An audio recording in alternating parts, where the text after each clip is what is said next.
Explosions lit up the night sky over the Gaza Strip in a fiery orange glow, as fighting between Israel and Hamas continued.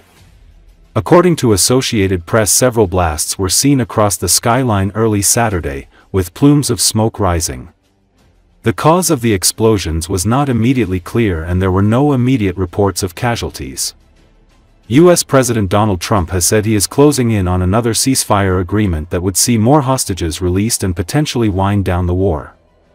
But there were no signs of a breakthrough this week after 2 days of talks with Israeli Prime Minister Benjamin Netanyahu at the White House.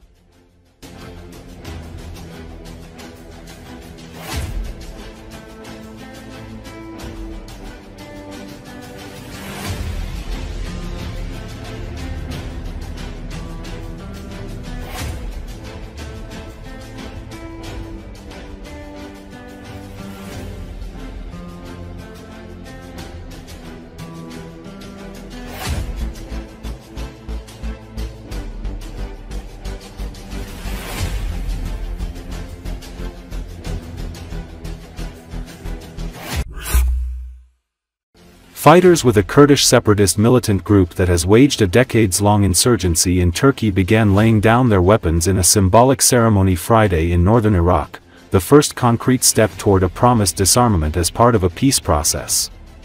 According to Associated Press, the Kurdistan Workers' Party, or PKK, announced in May it would disband and renounce armed conflict, ending 4 decades of hostilities.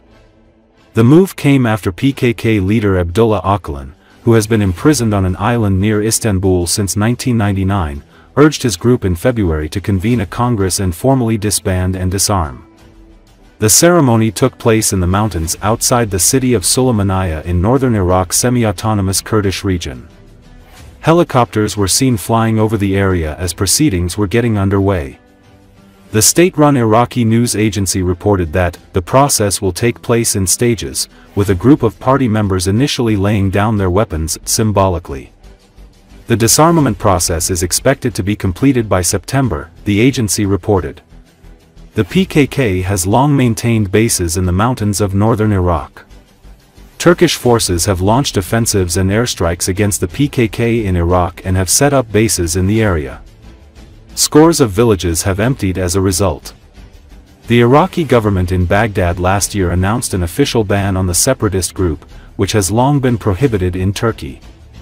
It was not immediately clear how many fighters took part in Friday's ceremony. Officials had earlier said that the number might be a few dozen.